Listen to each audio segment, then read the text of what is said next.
What's going on, Bama fans? Coming up on today's show, we're going to be breaking down some of the biggest topics that SEC coaches and Commissioner Greg Sankey have been talking about at the SEC spring meetings on yesterday. The transfer portal was a very big topic of concern, especially from a guy like Kirby Smart. Potential college football playoff formats and how that would affect a possible SEC play-in game as well. I'm going to try to be a little bit less ranty on this video than I was on yesterday's video. I'm going to try to articulate some of the different things that they've been discussing as well a little bit, or at least as good as I can here. But I want to hear from you guys down in the comments. What is the biggest issue right now at hand for college football in general? Is it NIL? Is it the transfer portal? Is it the future of the college football playoffs? I want to hear from you guys down in the comment section of today's show.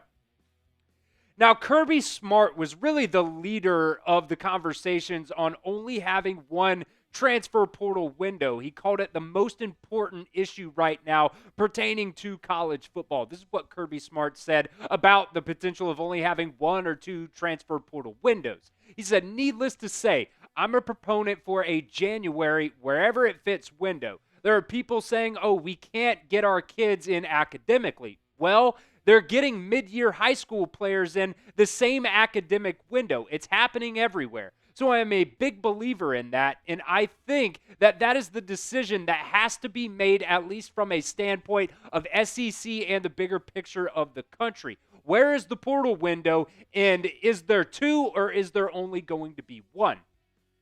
So you heard right there from Kirby Smart, one of the biggest issues that people are really talking about is the fact that you have to be able to navigate the differing academic calendar windows that you have across the country right now. You got to be able to get those guys enrolled and registered in spring classes. And, the biggest issue is not every school in the country operates on the same academic calendar window. You might have school A that, possibly starts that spring semester, start those classes on January 3rd, where school B might, start those spring classes on January 20th. So that gives school B multiple weeks to get a transfer player in because they have extra time to actually get them enrolled in school. Now, Kirby Smart said, when you're bringing up high school players, getting those early enrollees, there's not really a problem there. So why is there a problem with this? There's also a concern for how it would affect teams budgeting in terms of their NIL. Those windows are a little bit different as well. So that is a concern there when it comes to having a transfer or, when it comes to these transfer portal windows as well. These coaches and the commissioners, they're making big time decisions right now, and they're trying to figure out a lot of in-between things. What is the best thing for the student athlete, but also what is the best thing for my school? What is the best thing for the SEC? What is the best thing for the game as a whole? You kind of heard Greg Sankey talking about he doesn't need to be lectured about the game as a whole from other conferences like the ACC and the Big 12. So there's a lot of different moving parts when it comes to this, and I do think having one transfer portal window would probably be the best thing. But also, do you want it to be happening during the college football playoffs, or would you rather it happen, after you go through spring practice? There's a lot of different moving parts going on during this, but you also have another big thing involved. You have these other conferences like the Big Ten who have other ideas. The Big Ten meetings were last week, and while they didn't vote on any kind of recommendation, there is a growing buzz from the Big Ten that they would like to have that transfer portal window be either in March or April. I think the big problem with that is you're not going to be able to have kids go through spring ball, workouts, whatever it is. Kirby Smart really went on a rant saying, he believed that the portal should be in January because that gives kids the opportunity to go through spring ball and those workout sessions and things like that. So, they also, talking about the Big Ten, they also believe that if the transfer portal were to be in January, then you would still need a second transfer portal window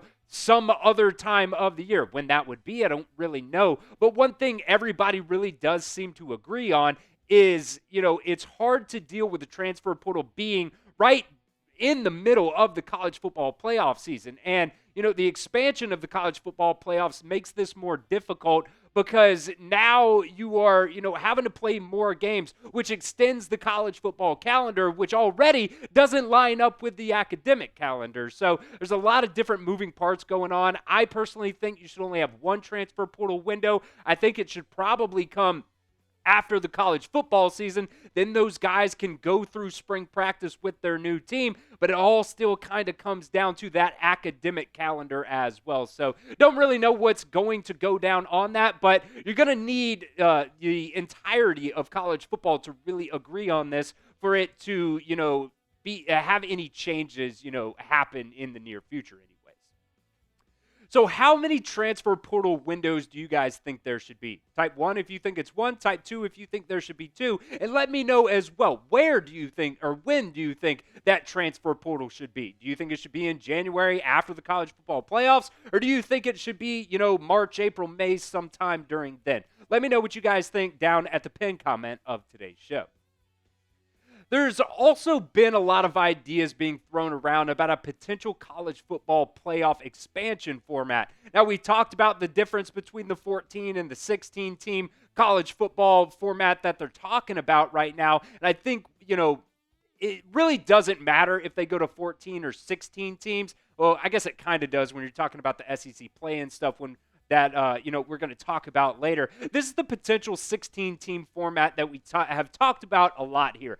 SEC would get 4 auto bids. The Big Ten would get 4 auto bids. The ACC and the Big 12 would get 4 auto bids. You would have the highest-ranked group of 6 champion, and then depending on whether you're going to do 14 or 16 teams, there would be either one highest ranked at-large team, or if you go to 16, there would be 3 highest ranked at-large teams. So that's one format that they've been talking about a lot. I think that's the most prominent format that a lot of people have been talking about here recently. But there's also another format that they've been talking about as well, where you have 5 automatic bids. You have your conference champions plus the highest ranked group of 6 conference champion, and then you also go just 11 straight at-large bids for the next 11 highest ranked teams. Now, Greg Sankey said, when talking about the coaches and their thoughts, he said at the coaching level, the question is, why wouldn't that be fine? Why wouldn't we be okay with that?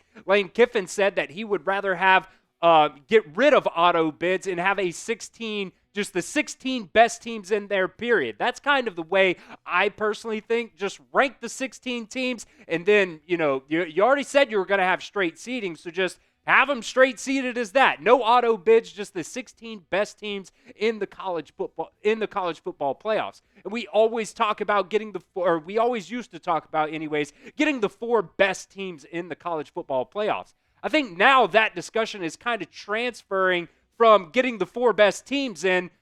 Obviously now it's 12. That was, talking about when we had the 4-team playoff. Now I think with this expansion, we're talking more about who's going to be the most deserving.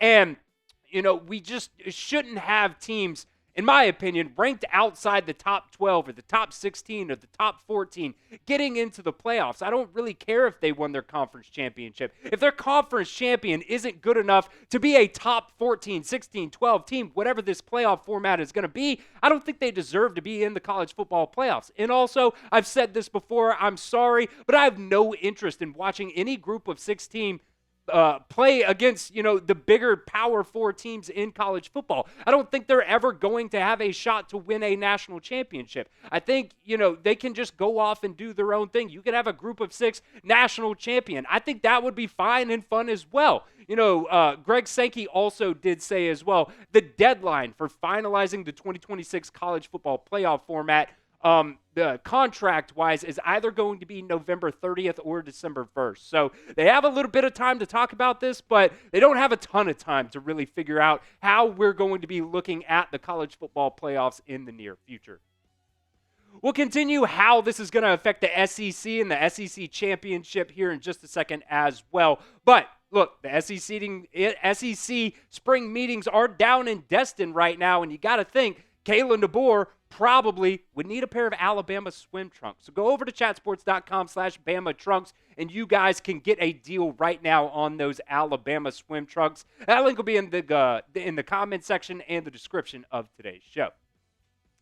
All right, so there's also been some growing discussion surrounding a potential SEC play-in bracket, which I do think could possibly be a pretty fun idea. This is kind of the trade-off. It really does kind of seem like to get the bottom half of the SEC to agree on having a 9-game SEC schedule. And this also only really applies, at least the way I'm kind of reading into it, if the college football expansion does go to that, 4 SEC, 4 Big Ten, 2 ACC, 2 Big 12, 3 at large, and then that 1 group of 6 model that we talked about. I think that's the only real way that this play-in would actually happen. Pat Ford was on the Paul Feinbaum show yesterday, and this is what he had to say about a potential SEC play-in format. He said, I think there is some real curiosity, if not outright momentum, to have your top 2 teams in the league not play in the SEC championship game, and you're using that weekend to have your 3rd place team play your 6th place team, and your 4th place team play your 5th place team, and the winners of those games become your 3rd and 4th auto bids if you're going to have 4 auto bids. Now, I do think this is an interesting idea. The one thing I kind of don't like about it is the fact that you're probably moving away to not actually having an SEC championship game. And, we're really thinking about having, the 6th place team in the conference having a shot of making the college football playoffs. I don't necessarily like that idea either. You guys know by now I don't really like the idea at all about expansion, but because you're getting into the territory where you have teams that did not do well enough in the regular season having a shot for the postseason. It seems like we're moving further and further away from what I believe made college football so much fun in the first place, and that's having a regular season that matters. Look, the NFL's cool, but does anybody really care if your team loses in week 5? No, they really don't. You can literally go 500 in the NFL and still make the playoffs. You saw the Giants do it, plenty of times, especially, they ended up winning the Super Bowl going only 500, going in as a wild card team. I think that works in the NFL because it's any given Sunday and anybody could beat anybody, but I don't necessarily that is the case here with college football. I think the passion of college football always came from the fact that every single game, every single weekend always mattered. You had to win every single game throughout the regular season.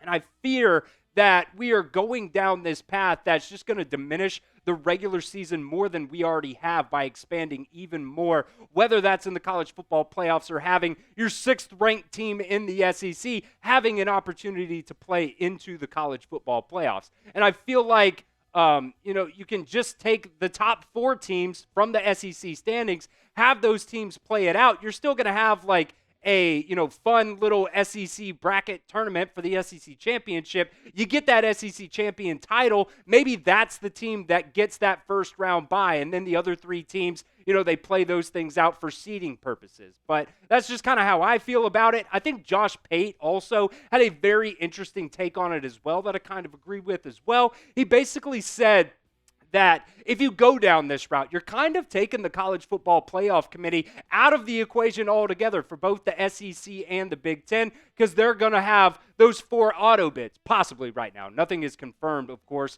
But if you did the 3 through 6, little mini play-in bracket, you would not actually have to worry about how the College Football Playoff Committee actually views you throughout the season. All you have to do is make sure that you're one of those top 6 teams in the SEC standings, because then you can actually have a chance to play your way into the college football playoffs. You do not have to worry about the College Football Playoff Committee at all. I do think Lane Kiffin said it best.